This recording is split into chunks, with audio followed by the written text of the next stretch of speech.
Every season of Survivor is a story. There are main characters, sidekicks, comic reliefs, and villains. A good season of Survivor tells a compelling story that has you rooting for someone and against someone else. You will want to watch episode after episode to see what happens next until it all finishes with a hopefully satisfying conclusion. Each story that we look at together will go through one character's journey from beginning to end, from the time that they are introduced until they inevitably get their torch snuffed or win the game. We will look at every character moment and strategic move to determine whether they were hero or villain and whether they were a good or bad strategist. And with that, welcome to Once Upon an Island. Now, for reference, we are only going to be observing what the TV show is showing us and what stories being told through the show. No future seasons will be mentioned, as the story and characters here have no idea about what happens in those future seasons. All character moments and strategic moves are interpreted with the mindset of what the story is trying to tell us, and with that, the patrons get to vote every single month on what story video I should make from seasons we have already covered. This video was selected and created back in November of 2022. If you want to pick what stories I make and watch them all 6 months early, then consider joining them on Patreon. It is a completely optional way to support the channel. Thank you for your support. Now with that, 39 days, 16 people, 1 survivor.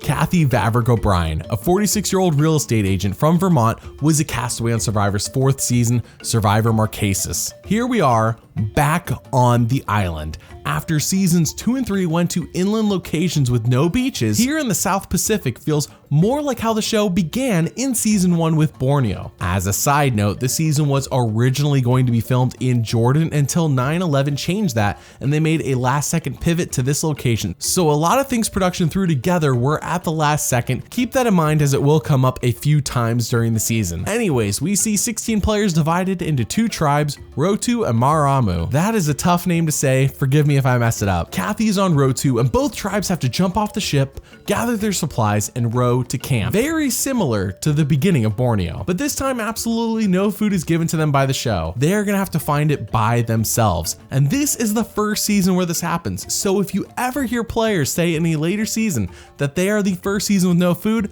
they're lying to you. Marquesas holds this distinct honor, and it will clearly affect the players as the season wears on. Anyways, after a slow go for Rotu, they finally reach the beach and the inspirational music kicks in.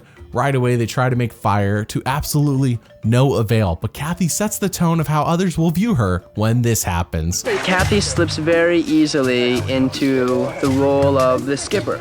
Maybe it's her personality, maybe it's the difficulty of being out here, I don't know. Like, we didn't need a skipper. All right, well, let's just rotate in. Yeah. All right, I'll be right back. I've been rotating. Hey, you guys! This is the way! I found the way! I did not want to go into this being the blonde, bitchy person at all, because I'm really not. The only time I do get assertive is when I see that a critical job isn't getting done. So important to get fire. This is the most important thing right now, so we need to get a group dynamic. Small now. Yeah, but yesterday, last night. Kathy, how many hours did I spend yesterday? I'm white. How many hours did we spend yesterday? You tell me. Not many. Not many. I don't think we spent more than 2. Of course we knew we had to get fire, but to have somebody, the sky's falling, it really started to become grating. I am not trying to be pushy. No, I'm not saying that you are. Our problem is huge. I mean, I'm saying right now I can't do that. Right. You give me an hour to rest. I'm not asking you to do it. I can come back. But what you are asking. You're Right. saying it's imperative. We got to get dynamic. Blah blah. I'm just telling you, I'm really tired. I'm not asking you to do it. This isn't going to solve anything here. I don't have any support here. And I'm frustrated that these people are being more cautious about this. I just don't like the urgency. It's like I'm working my butt off and I'm just getting all panicky and stuff is frustrating. I'm Irish, and so I have that Irish temper, and she sparked it. Not a great start for Kathy, and she's gonna have to wrangle herself in as to not annoy the others. As it turns out, Rotu's camp has a beautiful waterfall, whereas Maramu's camp has plenty of fruit. I would prefer the fruit if I were playing, but the waterfall is a beautiful sight to behold for us viewers. But then, after this serene moment, people realize, yeah, Kathy's right, we do need to make a fire, and John says, I will make it happen, and sure enough, he does. With this, everyone's happy now. Once we had the fire, then everything was forgotten. And, you know, she really started to come around with her personality and attempting to bond. No, you put the fire into my butt, you take it. Nectar of gods. What a wonderful way to wrap up with Rotu for the premiere episode, since they do go on to win immunity as well. What we have seen so far with Kathy is that she is not at all reserved and is willing to speak her mind if she thinks something is for the best of the tribe. I don't imagine she will ever take the actual leadership role, as she does annoy people in that sense, nor does she really want the position. However, she will need to hold herself back from being bossy. So far, she seems to be set up as a major character at Rotu, so let's see if she can improve her standing on the tribe. Episode 2 starts off with Gabriel saying this tribe is a loving, fun group full of people just getting along, except Kathy. He says that she chooses to be on the outs, being by herself constantly, and is not really a part of Rotu like everyone else is. That is pretty harsh to say, and shows that despite the sweet ending to the prior episode, Kathy's positioning has actually not changed at all, and she has won immunity loss from being voted out of this game. So what is she up to? She is searching between the rocks for food while everyone else is catching shrimp. Look what I'm finding, these shells! Ah! What did you find? We found thousands of shells! Kathy's borderline abrasive as far as her communication style, and there's a little bit of condescending behavior when she talks to people. Kathy may be the worst player on the season as of right now when it comes to reading the room, and that is saying a lot considering a lot of the other players on this season. Now, Kathy's shells that she found are hit and miss with the tribe. She likes them, some others like them, and some others don't really care for them. She says, oh yeah, with this food I have found, I am super safe. I don't think Kathy's ever seen Survivor before though. Anyways, she once again tries to help Rotu, and I want to have a little meeting to introduce my goodies. It was almost like a mother holding a chocolate bar saying, you can have this chocolate bar, but you have to listen to me first and do as I say. I think it's great that you found where the food was, but I don't think that any of us should slip into one role. I'm just saying that we don't know each other's. I don't even know what Pascal does. Kathy, then why don't you talk to us? Stop going off by yourself. We're also trying to be a society. Of course, I know that. But then why don't you know anything about us? I do know some. I've been looking for food. There's more going on here than building the shelter and getting food. There's a lot more going on than making sure we have water and making sure we have fire. All I want is a roof over my head. That's not all that I want. I want to know you. I'd rather get to know you before I had a shelter. You guys are all over me for just asking for that. I was totally taken off guard that they bit back so hard. They bit back real hard, to the point where I was almost in tears. What aspect of us being out here worries you the most? Having a shelter over your head? Then I'll do my best to assuage your worries. This is an adventure, not just a hardship. Okay. I mean, she better single-handedly win them immunity, because this is just getting bad. Rotu does go on to win reward, and then at the immunity challenge, it all comes down to a tiebreaker between the Boston Rob and Nalia. And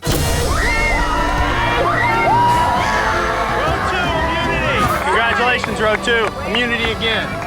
Kathy better be thanking Nalia, because I am 99% sure she was out otherwise. Episode 3 is a lot quieter for Kathy, and that is mostly due to the drama over on the Maramu camp, combined with Boston Rob entering his first phase of being the Rob father that most fans of Survivor are well aware of. Check out his story video after this one for that. But for now, Rotu wins reward and immunity yet again, and I don't think there's anything else this episode that happened for Kathy. No, I can't think of anything. I gotta go back in and I gotta get somebody to pee on it. Is that supposed to be what you're supposed to do for that kind of venomous sting from a sea urchin, is to urinate on it? It's supposed to help with the swelling and the pain. Pascal went out to try to pee. He did that performance anxiety thing, I think. Gross, but I don't care. Just pee on it. you're gonna have to put it under there. Okay. Let's see, you had to go to the bathroom. Thank you. Finally, when I think I was pulling up my pants, I suddenly got very embarrassed. Oh yeah! Besides that, I mean, obviously, Kathy is always willing to help no matter how embarrassing it is. This is a very endearing trait, and episode 4 sees everyone say, wow, I love this tribe. Everyone is great and Survivor is so easy. And of course they're saying that when they have yet to lose immunity. But then everyone goes to the reward challenge and Jeff says, are you ready for a twist? Okay, Zoe, you're first. Take your old one off, put your new one on. Nothing changes for you. You're still on row 2. Kathy. now a member of Mada'amu. People are not happy with Jeff, and I am mostly confused why they left the tribes uneven at 8-5. They could have at least added one to Mara'amu and taken one away from Rotu, and that would have made it better for a 7-6 split, but no, it's 8-5. And Kathy's on the 5. But at this new camp, Kathy's like, holy cow, I love how much readily accessible grapefruit we have to eat here. This is amazing. We then see Kathy connect with Gina and say this tribe is way more laid back than the workaholics of Rotu. Luckily for her, Pascal and Nalia may be original Rotu, but it wasn't them that was making everyone work so hard. So yeah, this tribe is a lot more laid back. However, it doesn't take too long for Gina to read the room and see what the others think of Kathy. Nalia and Pascal, I think, were very irritated. Sometimes I see that Kathy gets on their nerves just because she is so aggressive, and they're not aggressive people. They're very passive. They're back there, I'm not waiting.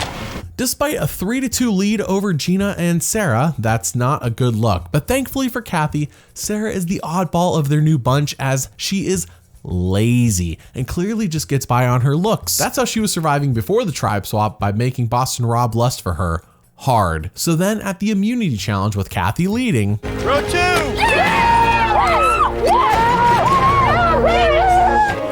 These never felt that before. yeah, Kathy was leading and therefore responsible for the loss. Not great, but as I mentioned earlier, Sarah is in an even worse spot and Pascal and Nalia aren't quite ready to flip on original Row 2 yet. So in a 4-1 vote, Sarah is gone. Sarah, the tribe has spoken. Episode 5 sees the whole tribe hunting for crabs and Kathy gets snapped multiple times like she does so often, and she does not stop laughing about it. Her laugh is so distinct and loud, but it's kind of infectious. Nalia says she can feel it. Now is their time to win, which can go one of two ways. They either fail in spectacular fashion, undercutting Nalia hard to make her look like an idiot, or they do indeed win. This isn't soccer, so a tie isn't an option. So what happens?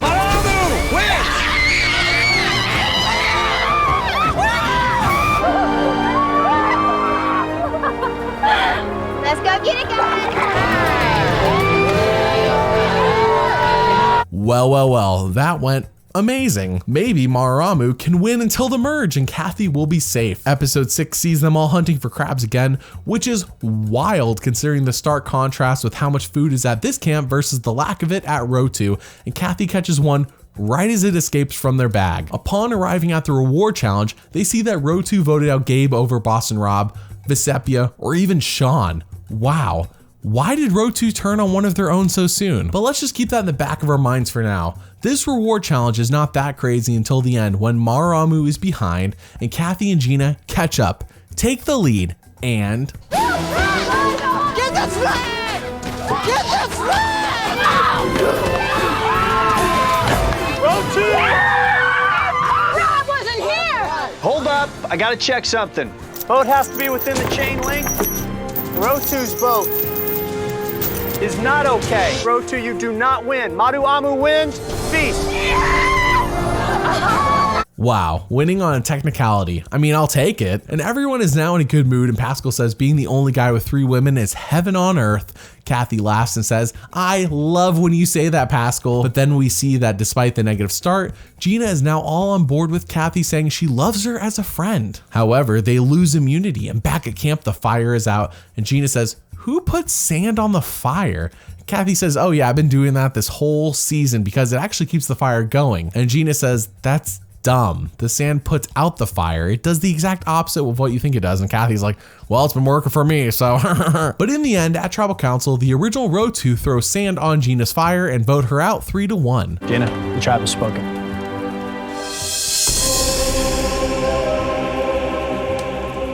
Episode 7 sees the Mara'amu tribe exploring their island, bored out of their minds when they find a skull that Kathy is pretty sure is part of a Marquesian monument. Not only wild that they found it, but wild that she even knew that information. She then says that Pascal and Nalia are unbreakable, so if they don't merge soon, she is screwed. But then it happens. They get a note that sends one player to a meeting. What for? They don't know yet. Kathy says, I'll go. And Jeff says, hey, Kathy and Boston Rob, you are all merged. And it is now up to you to decide the tribe name and paint the flag. And you get to sleep over here with lots of food and beer so you can talk. But then Kathy is blindsided as they get to talking, and Rob tells her what is really going on over at Rotu since she left. Honestly, you feel you're close, you and Zoe? Zoe? Yeah, unreal. Zoe's funny because I confronted Zoe. She told me that she was voting you off, right? And then I go to John, I said, John, who's next? And he said, Kathy. You're telling me Zoe's voting me off, and Zoe and I bonded. So do you think that's not a shock to my system? John thinks he's gonna ride it all the way to the end. I'm being serious. No, I'm totally agreeing with you. I just can't get over how conniving it is. Who is John? Some kind of Marquesian god? I'm a little hesitant on why he just suddenly decided to take me on as his soulmate or whatever it is. It was so quick, and I just don't trust that element of it. Believe it or not, he is mostly telling the truth. I mean, it's all through his perspective, but he is correct. The core alliance is John, Tammy, Zoe, and the General, which I will refer to as the Rotu 4 from now on. Everyone else is just cannon fodder for them come the merge. They're trying to pull a good old-fashioned Borneo, knocking out the Pagong tribe. But the next morning, they scramble to get everything as they foolishly chose to live over on the Rotu beach, which lacks natural food resources. Is the waterfall really that great? Back at the merge camp, everyone is being nice and lovey-dovey, but Kathy's mind is racing. She doesn't know who to believe, and the fact that no one is talking to her about how the game has changed since they have been gone from Rotu makes her even more worried. She then talks to Pascal and says she thinks Boston Rob might be right. She may be next, and she needs to see where everyone's loyalties lie. We then see Boston Rob gather Zoe and Kathy for a talk, and I haven't taken my vote. Any of your business, first of all. I find you amazing, Zoe. You know what it is? It's all about tribal loyalty. There's still a ghost of Rotu, and that's what the problem is. Right, but that wasn't the way it was supposed to be, was it, Zoe? I mean, I thought we had an agreement, Zoe, no? You and I, and John, and Tammy, and Sean, and Vesepia, and Rob. Agreement about? Didn't have an agreement about taking everybody from this side of the island off? No. You don't remember anything about that? No. See, this is what I mean, unbelievable. And Kathy wasn't your first choice as soon as she got here, and they promised that if we got rid of Gabe, that we'd stay together. How did you ever get that? How do I ever get that? Wait a minute, unbelievable. Tell the truth, for once, will ya? Tell the truth. The other day, didn't you tell me that you were voting for Kathy? Yes or no?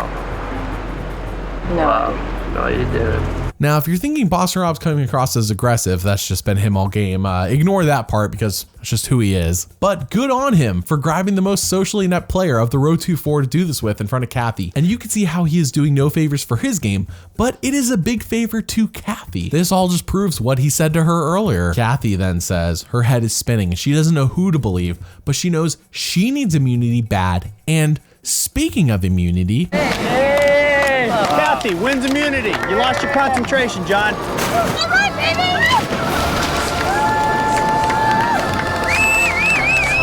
another immunity win that may have just saved Kathy's game.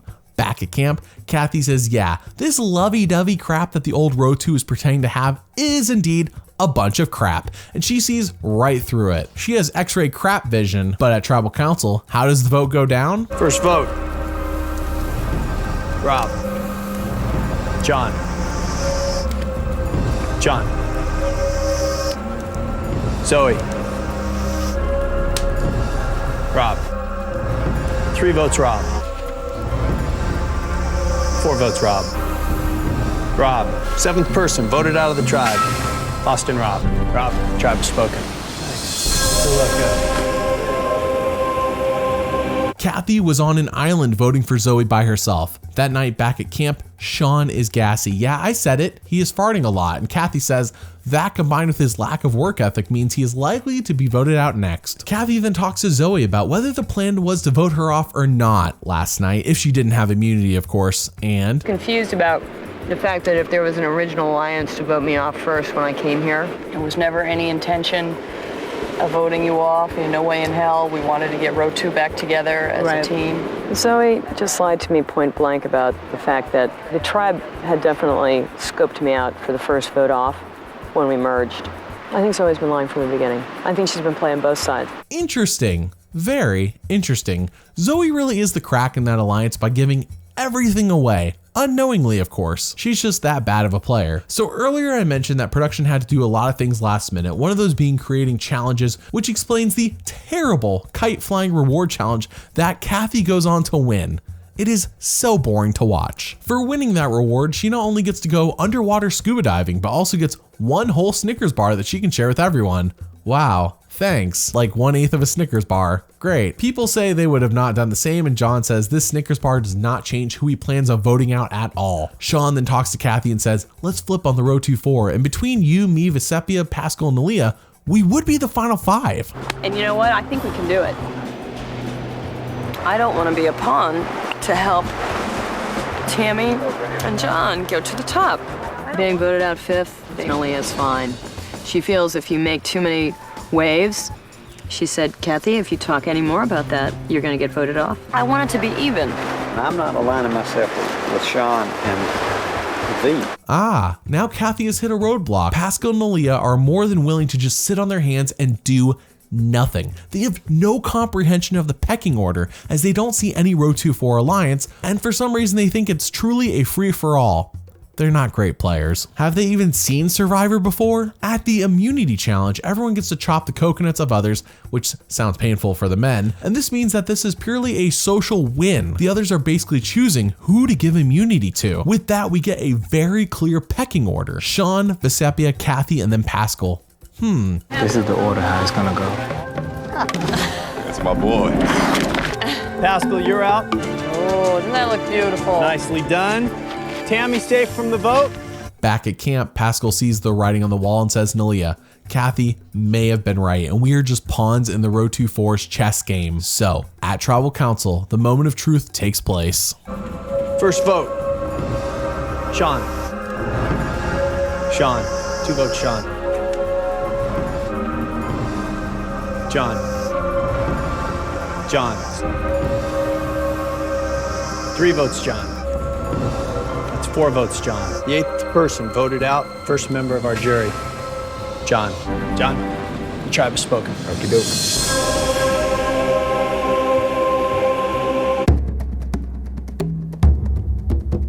This is huge. The dominant alliance has never been flipped on in the first 3 seasons of Survivor. Never. But Boston Rob was right, and they all finally listened. The row 2-4 is now down 5-3, barring someone flipping or maybe 2 people flipping. Kathy is guaranteed final 5, and I don't see that happening. How great is it to be in the majority alliance after being at the bottom only a day prior? Great enough to sing themselves a song that is now cut from every streaming service with this season. Can't you feel a brand new day? Can't you feel a brand new day? Can't you feel a brand new day? Can't you feel a brand new day? Da, da, da. Seriously, the only way to see that scene is either here in this video or on the DVD. I don't know why. It gets even better when we see the former row 2-4 say, wow, John screwed us, completely ignoring that they had an equal hand in making it obvious who was going in which order, and that's why the flip happened. We then see another challenge that was just not thought out at all, that sees everyone on stilts for about 2 seconds because Tammy is the only one who knows how to use them. So she stays safe by winning immunity. So at Tribal Council, which row 2 member is next to go? Zoe. That's 5, and that's enough. Zoe, tribe has spoken.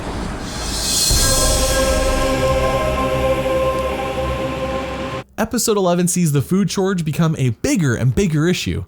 They truly did pick the wrong beach for the merged tribe. Everyone is lethargic except Kathy. She just works and works to find anything to eat for the tribe. But then at the reward challenge, Pascal pulls out the surprise win and brings Nalia with him, and they have like a father-daughter bond that is similar to Roger and Elizabeth from season 2. Kathy says seeing them go to a cruise ship full of food is hard on her mentally. Cue the Sound of Silence song here. After Pascal and Nalia gorge themselves on a feast, they arrive back at camp, and Nalia won't shut up about how amazing it all was. She cannot read the room, which just annoys everyone, and that's when she offers this. I feel horrible telling you guys about this. Did you guys feel horrible telling us? No, but then we also brought back some food. The only thing I have left to share is this mint that I shoved in my mouth really fast. So if everybody wants to take a little nibble. I'm okay.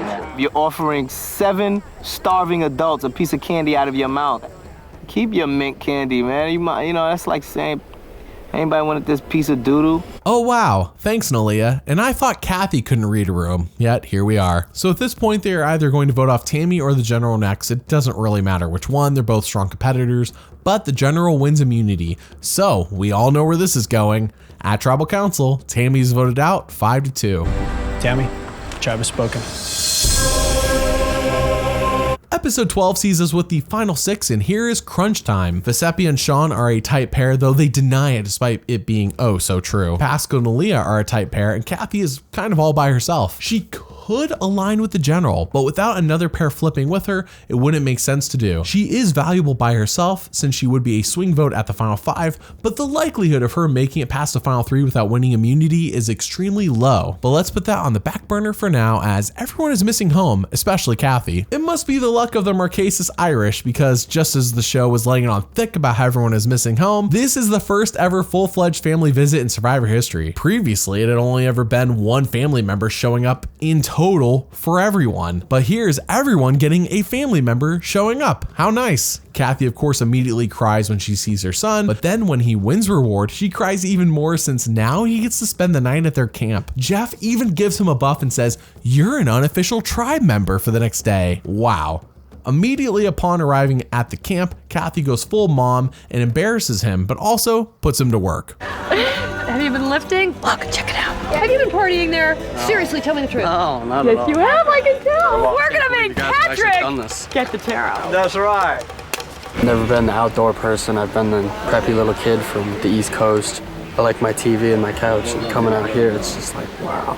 It was muddy and disgusting, and got my hands all dirty, which I usually don't do. I'm usually a pretty boy. I don't know what my buddies are gonna think. They're gonna think I'm crazy. They're gonna think my mother's crazy. Am I crazy? Yep.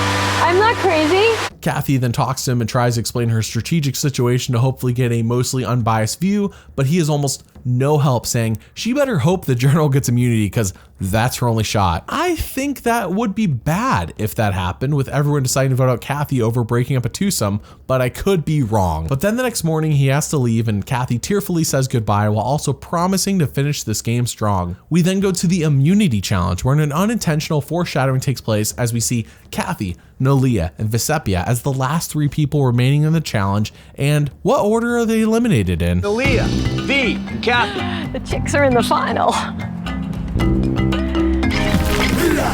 Nalia and V both connect on Kathy. You buried me big. Thanks a lot. Woo!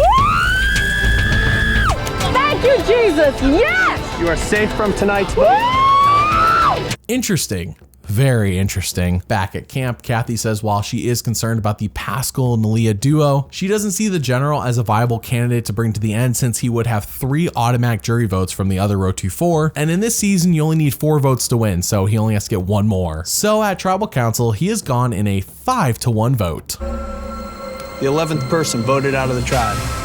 The general. General, the tribe has spoken.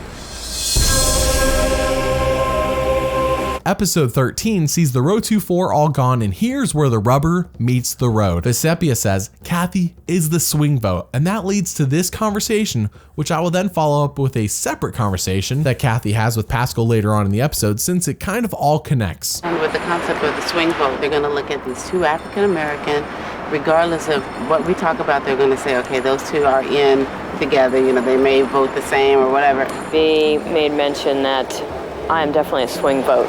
It's gonna look big, you know, playing the race card a bit. I actually hadn't thought about that till V said that. V took Kathy aside and had her little discussion with her, and you know, the whole race thing is just ridiculous. It's never ever played a part in this game. If V is coming to Kathy and suggesting to Kathy that this is a race thing, right here at the end, I think V is really foolish to believe that Kathy's going to allow herself to be put in that spot. I mean, that's just sickening. You shouldn't be confused. This thing is so plain to me. It's sickening. We've been duped by V and Sean. Well, believe but you know it. what? It's cultural. That's it. It's what? I'm so cultural. naive. It runs deep. I know it does. This thing runs deeper than a game. I'm not willing to capitulate, and, you know, I'm going to dig in. To heck with them. If that all seems kind of out of left field for you, it is for Kathy as well. That's why I didn't tell you about it till now. Vecepia and Sean have been discussing race amongst themselves all season, and Pascal has shown a great disdain for Sean all season as well. Take that for what you will. But then Pascal confirms something Kathy had suspected. He says he will never vote for Nalia, and Nalia will never vote for him, meaning to vote themselves out of the game. Now, I only label that as smart since it is free information he really shouldn't be giving away. Has Pascal seen Survivor before? Nalia then says Sean and Vecepia are equally as close, but Sean says, no way. Just because they're the same race doesn't mean they are automatically aligned. And while what he is saying is technically correct, the show has made a concentrated effort to show us how these two have been linked up together all season long, being on the same page at all times, with the exception of the Boston Rob vote. Kathy doesn't know what to do and fears she could be the easy vote out here, so she wants immunity bad. Kathy has 5 tikis! At this point in the game, I don't think immunity can get any more valuable. Yeah, that's for sure. Good timing, Kathy. With her safety secured, she can focus on which pair to choose, and I can basically sum up her thoughts like this. On one hand, she feels like one pair is being truthful, and on the other hand, the other pair is not. Then at Tribal Council, Sean does his absolute best to save his life in this game when he tries this. You give me immunity, I don't vote for you, and we go to the top. Because these two had an alliance, I thought that maybe Kat will want to hook up with me and V, but I know what I can do. Well, let me go ahead and just jump in here real quick. If this was to happen, if Kathy was to agree to give him the immunity, I would fall in line with that and work as a threesome and have a threesome agreement. He would probably be better off just admitting that him and Vecepia are in an alliance, but on the other hand, what a great guy to drag to the final 2. Anyway, she goes to vote, and which side does she choose?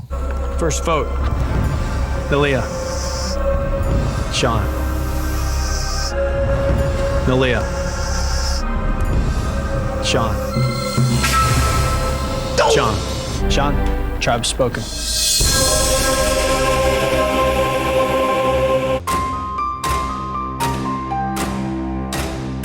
Finale time. It is Vecepia versus Kathy versus Nalia versus Pascal. Can Kathy break up the Pascal-Nalia duo and earn her spot in the final 2? Let's find out. Back at camp after Tribal Council, Kathy is questioning whether she made the right decision. A decision that I would have struggled with personally as well, but objectively speaking, it was the wrong one. She knows Nalia and Pascal are never voting against each other. And with all this in mind, Kathy is going nuts, and Vecepia is kind of over it. So get this, at Tribal Council, they compete for immunity, and who wins it? Vecepia. Well, Kathy's in a real pickle here. If Sean were here and Nalia had been voted off previously, Pascal would be gone, no question. But nope, here we are. Kathy then makes an offer to Vecepia, and when she asks Jeff if they can speak privately. Now, my conversation here, I prefer not the jury to hear. These are conversations that are on the beach, and the jury doesn't hear it. No, maybe alliances as you've known them before, but you're making a deal in a public forum. V, if you keep your immunity, and we formed a vote alliance today and tomorrow, you'll definitely get to the final 2. And if it results in a tie vote tonight, I'll take the questions. I can handle that. If I don't lose my immunity, I can handle that. I mean, Jeff won't change his rule for 30 seasons about how to speak at Tribal, but it is funny he says that here. Anyways, good on Kathy to make that deal happen, so they all go to vote, and... First vote, Nalia. Kathy.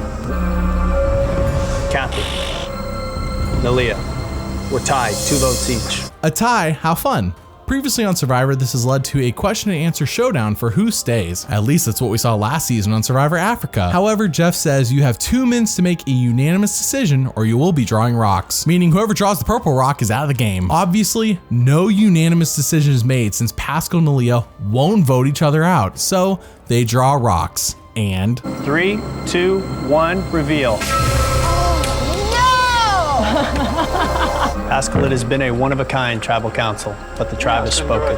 Thanks a lot. Wow, Kathy got extremely lucky, and I do mean extremely lucky, that Pascal pulled the purple rock on a 1 in 3 draw. On the plus side, it looks like she's guaranteed a final 2, so Yay. That is, unless Nalia wins immunity, then it's kind of up in the air. Jeff then shows up at their camp at 3 a.m. and says, wake up, you need to build a canoe right now and paddle over to this mountain to put on some paint and climb a mountain for the rites of passage. You know what, that does sound like a relaxing day. While painting themselves, Nalia overhears Kathy and Vesepia talking about the final two, and she's mad at them. Right now, I mean, there's a lot of arrogance in the air, you know, between B and Kathy.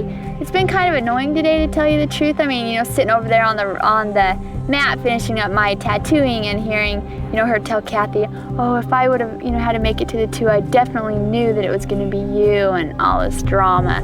It's like throwing it in your face. We then get a Lord of the Rings style shot of these three ladies walking on top of this mountain, and it is beautiful. Well done, Survivor. We then go to the final immunity challenge, and whoever's the last one to keep their hand on this pole wins. Now, what is about to happen is not a big thing, but considering that most fans think the first time someone gives Jeff lip during a challenge is in seasons 12 or 13, it is crazy that it actually happens in season 4. Should be a nice hot day too. Sun's starting to peek through the clouds. I knew Jeff would be here bugging us.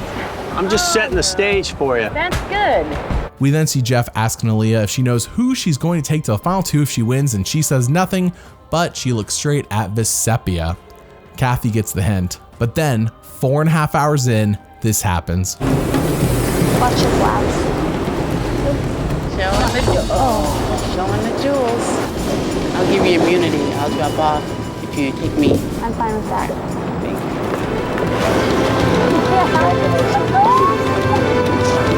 Wow, Nalia wins immunity and Vesepia flips yet again in this game. Unfortunately, there is nothing Kathy can do here. It would be foolish for Nalia to take her over Vesepia. So, at Tribal Council, the 14th person voted out of the tribe. Kathy, the tribe has spoken.